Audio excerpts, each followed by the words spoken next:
చేయడం జరుగుతుంది। ఈ యొక్క కార్యక్రమం అంతా కూడా గ్రామ పెద్దలతో ఫ్యామిలీతో కుటుంబ సమేతంగా శ్రీ మాళా మల్లేశ్వర స్వామిని దర్శించుకొని మాళా సహిత మల్లేశ్వరకు గొబరక్ అంటూ ఈరోజు రాత్రి 9 గంటలకు ఇక్కడ బయలుదేరుతాం సార్।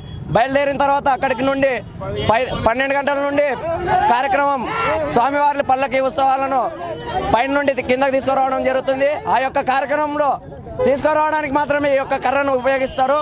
కాకపోతే ఇది ఇట్లా అల్లాడిచ్చేటప్పుడు తగులుతాయి కాబట్టి కేవలం ఇది సాంప్రదాయమే కాబట్టి శక్తికి ఒక తోడుకు సార్ అడవిలో వెళ్తాం కాబట్టి అప్పట్లో పెద్దలు పులులు ఇట్లాంటివి వస్తున్నాయని శబ్దం చేయడానికి మాత్రమే ఈ యొక్క కట్టను ఉపయోగించడం జరుగుతుంది।